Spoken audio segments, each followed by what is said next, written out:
I'm Susan with Virginia Beach Public Library. In this video, I'm going to be walking you through how to create a luminary using a glass jar and some tissue paper. So the supplies that you will need for this project are a glass jar. You can use either like just a regular store-bought jar, or you can recycle one from like jelly or jam or something. We recommend getting a glass jar. That way you can use either a battery operated tea light or an actual candle tea light. So for our purposes, we are using little battery operated tea lights. I also like them because I have cats at home and they knock over everything at some point.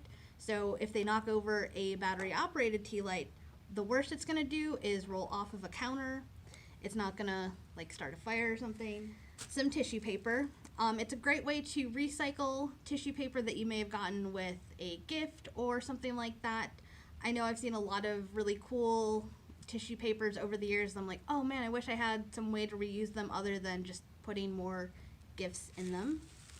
You could also use newspaper or like comics to decorate the jar as well. And some Mod Podge. This is actually a homemade Mod Podge. It is 3 parts water and 1 part glue.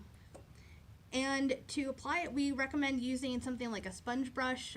They're pretty affordable, and so that way if they get messed up by the Mod Podge, it's not the end of the world. And this blend of Mod Podge is going to give you a matte finish on the jar. So if you wanted it to be glossy, there are like different varnishes and things that you can add, or you can just buy Mod Podge at the store. It also comes in a variety of different kinds, from matte to gloss to glitter and sparkle and a bunch of different ones. So let's get started. So I've got my jar and my paintbrush, spongy brush, and my Mod Podge. And I kind of like to apply a thin layer to it just to help the tissue paper stick to it. And you can do all sorts of different fun designs on it.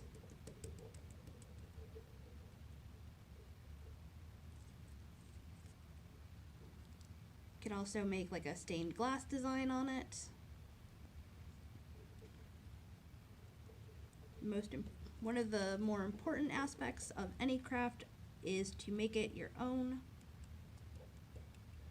And if you ever have a piece that ends up where there isn't enough glue, you can always just lift it a little and apply a little bit underneath it. And if it's ever too thick on the jar, you can just keep spreading it out. You can also use longer strokes if that works better.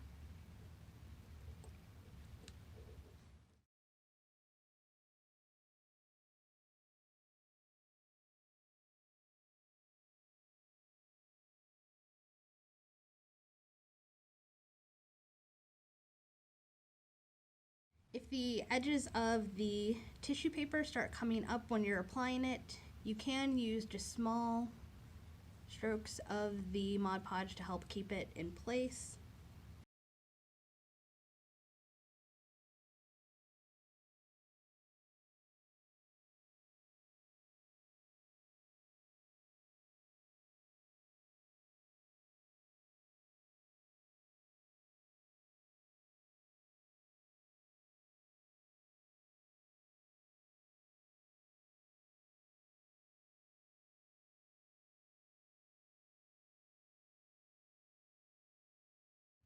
And if you have full sheets of tissue paper, you can also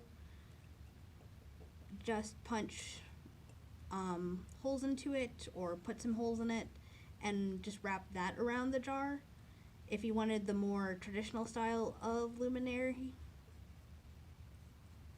If when you're doing this project you decide to apply any of the Mod Podge and tissue paper to the bottom, you can always set it upside down because you will want to allow that to dry before flipping it over.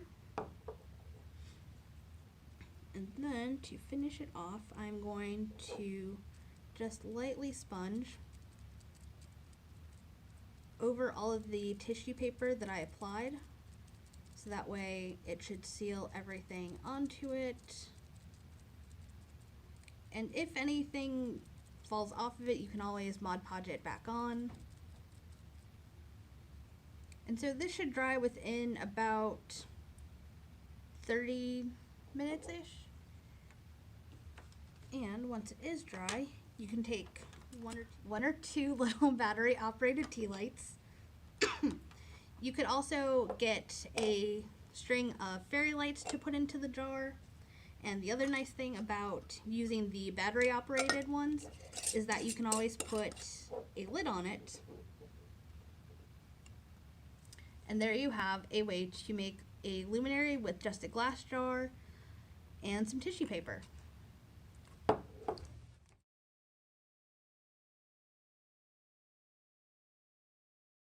For this project, you will need a jar of some kind. Like I said, it can be a jar that you bought at the store, or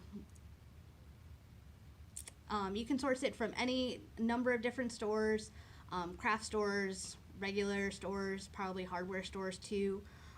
Decorative glass works just as well as the smooth glass does. You can also reuse like jelly jars and things. And you will need some paint, and you won't probably need a lot of paint. You may want to keep a tube of it nearby, so I have selected all the different rainbow of colors. And some Mod Podge. This is actually some homemade Mod Podge. It's 3 parts water to 1 part glue, probably. So the first thing that we are going to do is get our jar, get our paint, and get some paint on the brush. And you can do this a couple different ways. You can start applying the paint directly onto the jar like this, or you can do a layer of the Mod Podge first and then start painting over that. And all I'm doing is sponging around. You can do all sorts of different designs or color schemes.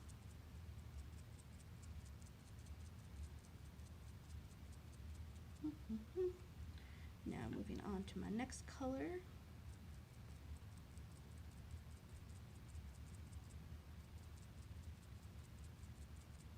And sometimes it's fun to just experiment with the paint as you go. The first jar that I made as a sample, I was doing sort of patches of color and then just decided to paint from top to bottom. And I really like the way that it ended up coming out.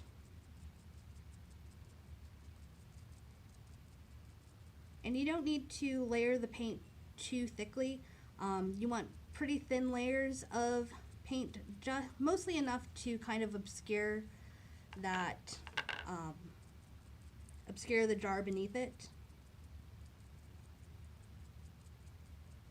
If you want the colors to remain the same that they are on the palette, I do recommend rinsing your brush in between or having multiple brushes.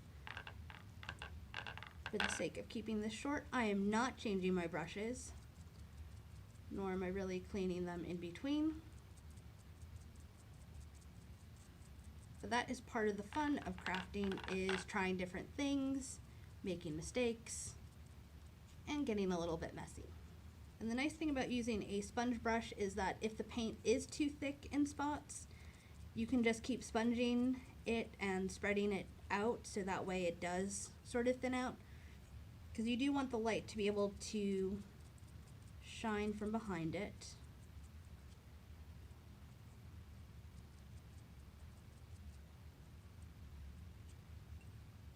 So like here I've got a lot of blue paint, so I'm going to just sponge over that. And you could also use just a regular brush instead of a sponge brush. Sponge brush was what I happen to have nearby.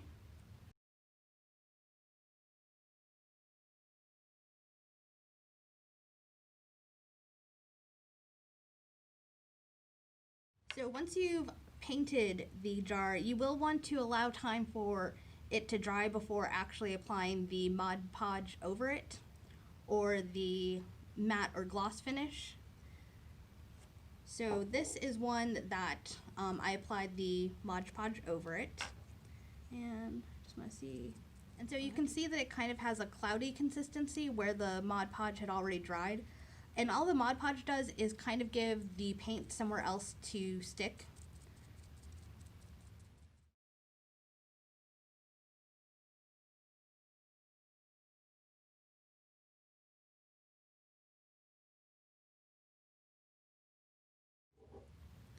So I would probably give these probably a couple hours to dry before applying the final coat of Mod Podge over it, and then probably allow that to dry for a couple hours before using them. So this can be a slightly longer craft to make, but there are two examples of the painted jars.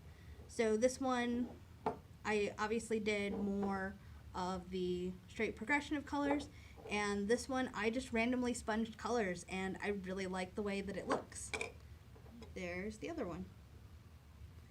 And the other nice thing about using the battery operated tea lights is that you can then put a lid on it and they will continue working.